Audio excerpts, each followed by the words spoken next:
వెళ్ళండి, మృకండు మహర్షి పుత్రుడు మార్కండేయుడి ప్రాణాలను తీసుకురండి. తమరి ఆజ్ఞ ప్రభు.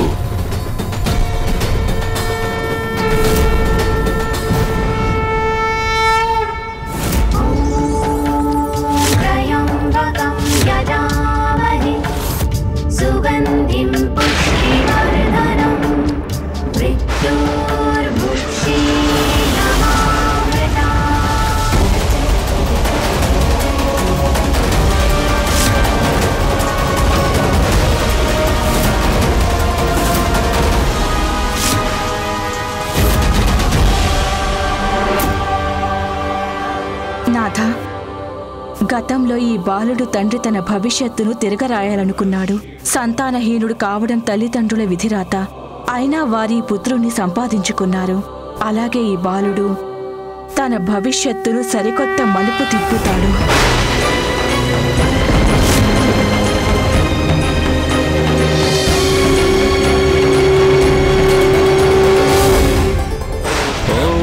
త్రయంబకం యజామహే సుగంధిం పుష్టివర్ధనం ఉర్వారుకమివ బంధనం మృత్యోర్ముక్షీయమామృతాత్. త్రయంబకం యజామహే సుగంధిం పుష్టివర్ధనం యమలోకం నుండి వచ్చాము. యమధర్మరాజు దూతలు, నీకు ఆయుష్ తీరిపోయింది. మేము నీ ప్రాణాలు హరించడానికి వచ్చాము.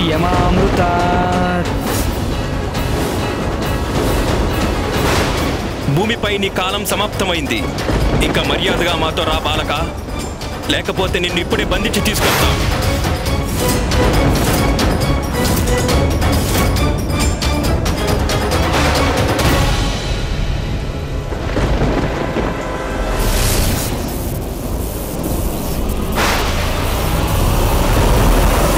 భూమిపై నీ జీవితకాలం పూర్తయిపోయింది.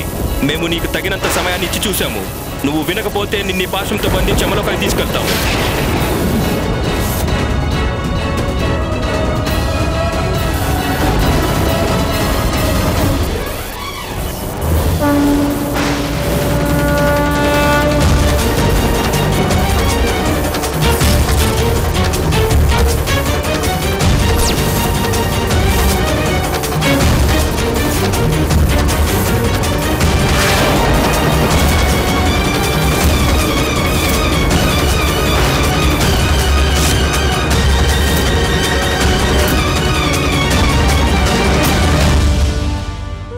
యమధర్మరాజు దూతలు మార్కండేయ మహర్షిపై వారి పాశాన్ని ప్రయోగించారా? అంటే వారు తనని బంధించడంలో సఫలమయ్యారా మాత? అంటే వారు యమలోకానికి తీసుకువెళ్లడంలో విజయం సాధించారా? మార్కండేయ మహర్షి మనతోనే ఉన్నారు కదా, అంటే గణేశుని యొక్క ప్రశ్నకు సమాధానం కనిపిస్తూనే ఉంది. చెప్పు కార్తికేయ, నీ ఉద్దేశం ప్రకారం గణేశుడి ప్రశ్నకు సమాధానం ఏమిటి? ఆలోచించి చెప్పు. ఆ యమదూతలు మార్కండేయుని బంధించడంలో సఫలమై ఉంటారా?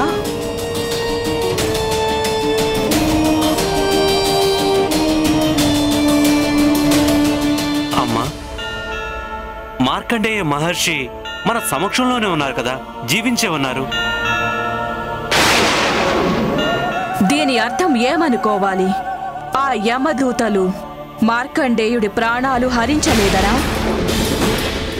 అంటే నీ అభిప్రాయం ప్రకారం నేను సృష్టించిన యమదూతలు వారి పనులు చేయడంలో అసమర్థులనా? లేదమ్మా, నేను యమదూతల యొక్క సామర్థ్యం బలహీనమైనదని ఏమాత్రం అభిప్రాయపడటం లేదు. పరిస్థితులను అనుసరించి తర్కబద్ధమైన ఆలోచన చేసేందుకు ప్రయత్నం చేస్తున్నానమ్మా. అమ్మా, మార్కండేయ మహర్షుల వారు బ్రతికే ఉన్నారు. అంటే యమదూతలు విఫలమై ఉండాలి. నిజానికి ఇందులో కూడా మీ లీలాజాలమే ఉంది. నువ్వు సరిగ్గా అంచనా వేశావు పుత్ర. నా లీలల్లో ఒక అద్భుతమైన మహిమ ఉంది. అది అన్ని తర్కాలను మించినది. అయినా నువ్వు ఊహించినదేమీ తక్కువ కాదు. అది సమంజసమే. యమదూతలు అయోగ్యులు, శక్తిహీనులు కానే కాదు. అయినా వారు బాల మార్కండేయుణ్ణి తీసుకువెళ్లే అవకాశం లేకపోయింది.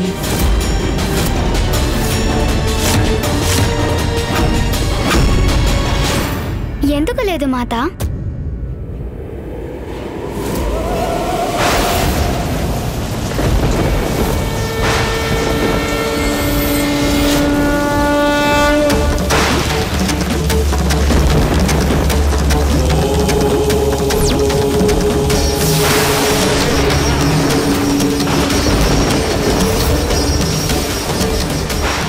ఋషిపుత్ర, మా పాసం నీ ప్రాణాలను ఎలా బంధిస్తుందో నువ్వే చూడు.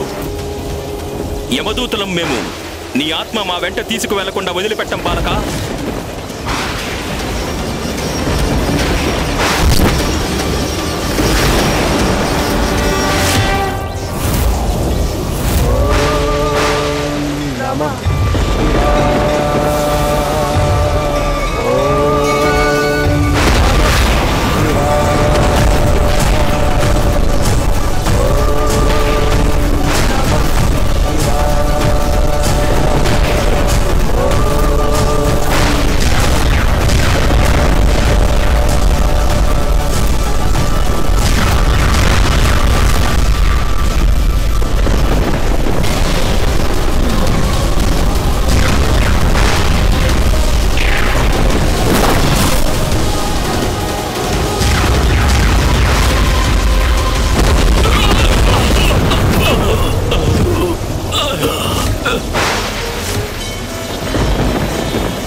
స్వామి, తమరే అన్నారు కదా, తన తండ్రైన మృకండు మహర్షిలాగే బాల మార్కండేయుడు కూడా తన భాగ్యాన్ని తిరగరాసుకోగలడని.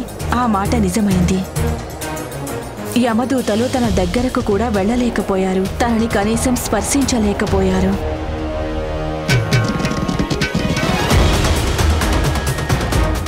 ఉమా, జనన మరణాలు సృష్టిలో శాశ్వత సత్యాలు. కనుక ఆ సత్యాలను అసత్యాలుగా మార్చాలనుకోవడం, ఎవరైనా మృత్యువు నుండి విముక్తి పొందాలనుకోవడం సహజము కాదు. అత్యంత కఠినమే కాదు, దాదాపుగా అసంభవమే ఉమా. అందువల్ల తన ఆశలు వదులుకోవడం మంచిది.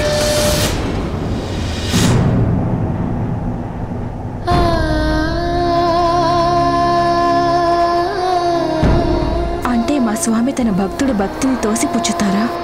భక్తుల విశ్వాసం వారి భక్తికి ఫలితం ప్రసాదించకుండా ఉంటారా? తనెవరో అసాధారణ బాలుడిలా ఉన్నాడు. తనని ఏవో దివ్య శక్తులు కాపాడుతున్నాయి.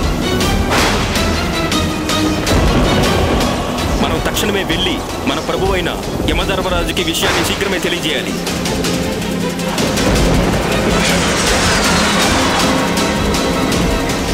స్వామి, బాలుడు అచంచలమైన భక్తితో తమ మంత్రాన్ని జపిస్తూనే ఉన్నాడు. కనుక తన విశ్వాసాన్ని వమ్ము చేయకూడదు. తనకు ఆ విషమ పరీక్ష నుండి విముక్తి లభిస్తుంది కదా స్వామి.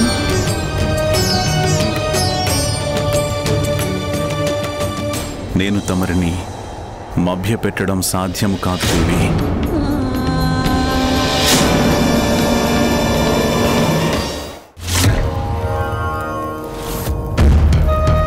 మరుత్, పూర్వి, సరే వెళ్ళు. ధనరాజు, సరే, మంచిది.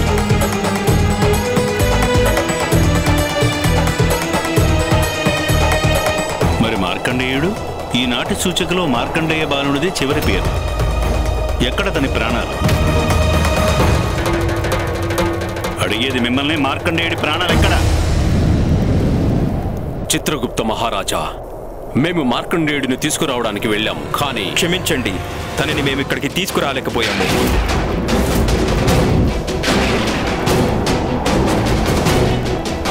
తీసుకురాలేదా? నేటి ప్రాణాల సూచికలో తన పేరుంది. అంటే తని యమలోకానికి రావలసిన సమయం ఆసన్నమైంది. మీ ఉద్దేశం ఏమిటి? నేడు తనకి మరణం విధి లిఖితం. తన ఆత్మను తీసుకురావడంలో ఎందుకు విఫలమయ్యారు? ప్రభు, మేము అక్కడికి వెళ్ళేసరికి తను పూజ చేసుకుంటూ ఉన్నాడు. అప్పుడు మేము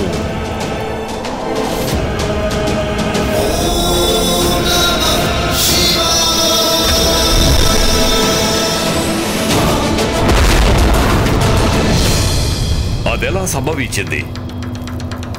మార్కండేయుడికి నేడు మృత్యువు రాసి పెడితే యమదూతలకు తన ఆత్మను యమసదనానికి తీసుకురావడంలో ఎలాంటి సమస్య ఉండకూడదు. మేము కూడా ఆ నమ్మకంతోనే అక్కడికి వెళ్ళాం యమధర్మరాజా. కానీ మేము తీసుకెళ్లిన పాశం తనని బంధించడంలో విఫలమైంది. చూస్తుంటే ప్రభు ఏదో దివ్యశక్తి రక్షణ కవచంగా మారి తనని కాపాడుతోందనిపిస్తుంది. ఇంతవరకు ఎప్పుడు ఇలా జరగలేదు. ప్రభు, నాకు అనుమానం వస్తోంది. ఈ యమదూతుడు ఈ బాలుడు ప్రాణాలను తీసుకురాలేకపోవడానికి కారణం భైరవీమాత నిర్ణయించిన నియమానుసారం భక్తులు మహర్షుల ఆత్మలను తేవడానికి తమరే స్వయంగా వెళ్లాల్సి ఉంటుంది. నేను గతంలో కూడా ఈ విషయం విన్నవించుకున్నాను, కానీ చిత్రగుప్త దీనికి సమాధానం ఎన్నోసార్లు చెప్పాను మీకు. ప్రతి ఋషి భక్తుల ప్రాణాలు తీయడానికి స్వయంగా నేనే వెళ్తే యమలోక నిర్వహణ ఎవరు చూస్తారు? ఏ శక్తి అయినా సామాన్యమైన అసామాన్యమైన దివ్యమైన మాయలైనా నా శక్తులను కాదని మృత్యువును అడ్డుకోలేదు. ఆయుష్ తీరిపోయినప్పుడు ఆ బ్రహ్మదేవుడైన ఈ యమధర్మరాజు కార్యానికి అడ్డం తగలకూడదు.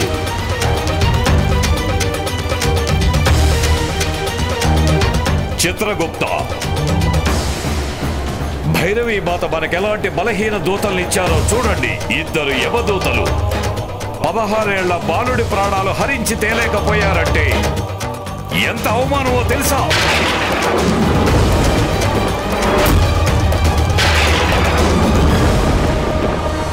కేవలం 16 ఏళ్ల చిన్న బాలుడి ప్రాణాల కోసం స్వయంగా యమరాజే వెళ్లాల్సి వస్తే ఈ యమదూతలు ఉండి మాత్రం లాభం ఏంటి? స్వయంగా నేనే వెళ్తాను, వెళ్ళి చూసొస్తాను. బాలమార్కండేయుడు చేస్తున్న పూజలో ఉన్న శక్తి ఏమిటో ఏదైనా ఒకటే. యముడి ముందు ఎవరిని పూజించినా ఏమీ లాభం లేదు, ఏం లాభం లేదు.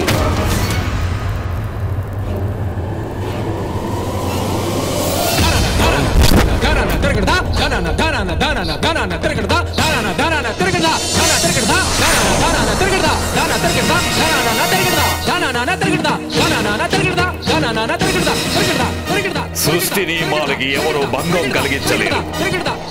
నా శక్తిని ఎదిరిస్తాడు వేలిడంత బాలుడు. నేనిది ఎంత మాత్రము అంగీకరించను.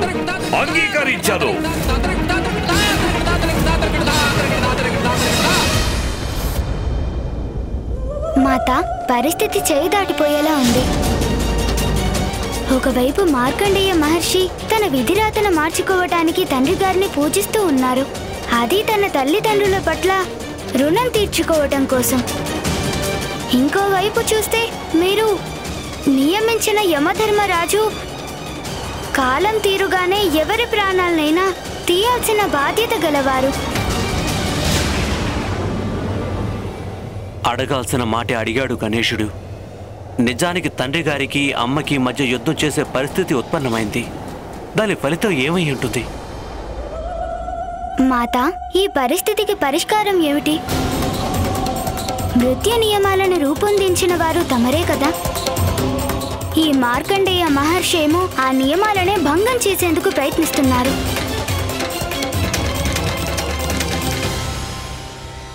నా మనసులో ఎలాంటి దురుద్దేశాలు లేవు మాత. కేవలం భక్తి మాత్రమే ఉంది. భగవంతుడు భక్తుల మొర ఆలకిస్తాడనే నమ్మకం మాత్రమే ఉంది.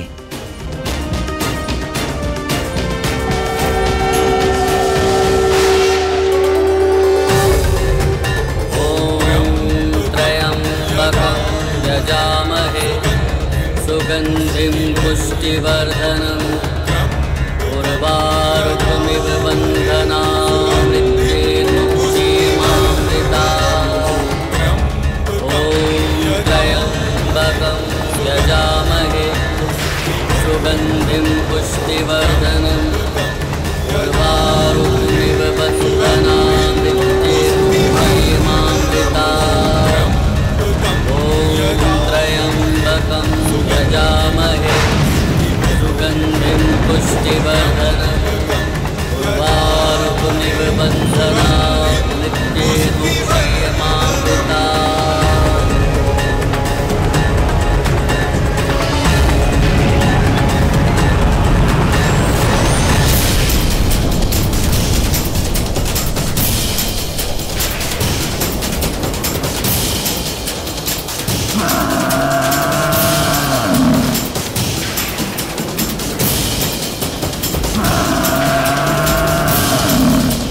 యమపాసం ముందు ఎవ్వరూ నిలబడలేరు. ఇదే ఈ సృష్టి నియమం. ఈ దివ్య బాలుడు తేజోమయంగా కనిపిస్తున్నాడు. కానీ నా ముందు తన దివ్యత్వం వ్యర్థం, తన భక్తి ప్రపత్తులు వ్యర్థమే. ఈ కాలరూపాన్ని చూడగానే గడగడ వణికిపోవాల్సిందే.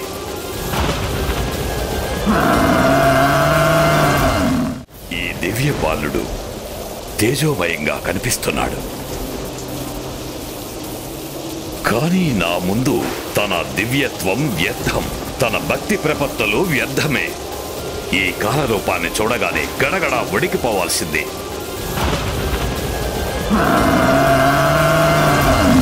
బలమార్కండేయ, పైకి లే!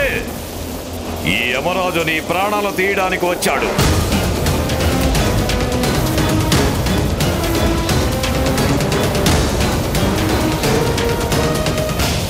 ఈ బాలుడు ఎంత దురహంకారి! ఈ యముడి ఆజ్ఞని అవహేళన చేస్తాడా? నా గురించి తెలిసినట్లు లేదు. తన భక్తి గాని మాయోపాలు గాని నా నుండి తనని కాపాడలేదు. ఏం వినపడలేదా బాలక? మరణం నుండి రక్షించుకోవాలని నీ ఉపాయాలైనా నీ పూజలైనా అన్నీ వ్యర్థమే. ఇంక పైకిలే, నాతో బయలుదేరరా బాలక.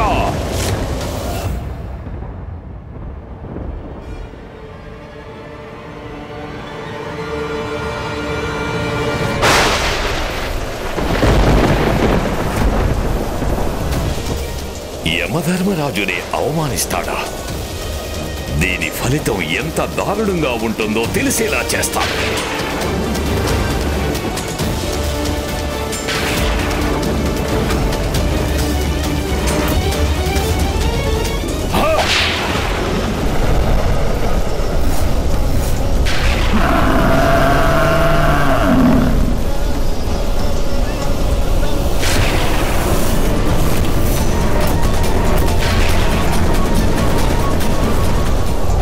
సమయం ఆసన్నమైనప్పుడు ప్రాణాలు తీయకుండా నన్నెవ్వరూ అడ్డుకోలేరు.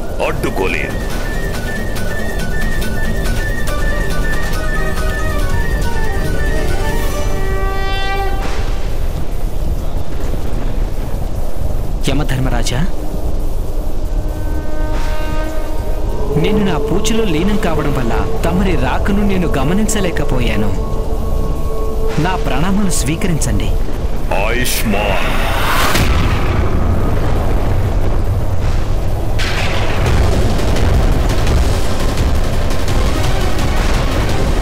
నేను ఎంత పెద్ద తప్పు చేశాను బాలక. చూస్తుంటే నువ్వు చాలా తెలివైన వాళ్ళ కనిపిస్తు. నా నుండి ఆయుష్మాన్ భవ అనే ఆశీర్వాదం పొంది మరణాన్ని నుండి తప్పించుకోవాలని చూస్తున్నావు కదూ. యమధర్మరాజుకి మరణాన్ని ఇవ్వడమే ధర్మం. అదే నీకు ఇస్తాను. పద, మరణం కోసం సిద్ధంగా ఉండు.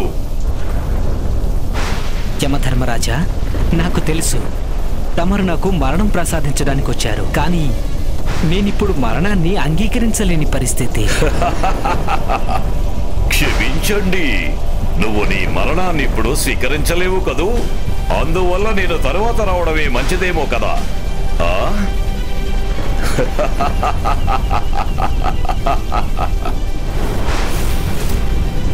బాలక, పరిహాసించాలని చూస్తున్నావా? అది నాతోనా? ఈ యమధర్మరాజుతోనా?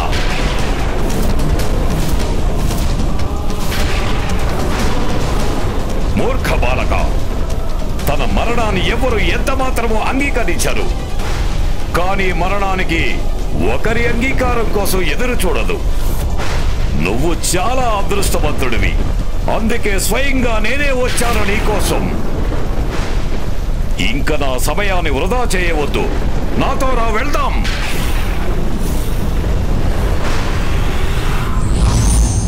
అర్హత గల వారికి కర్మలకు తగిన ఫలితం తప్పక లభిస్తుంది.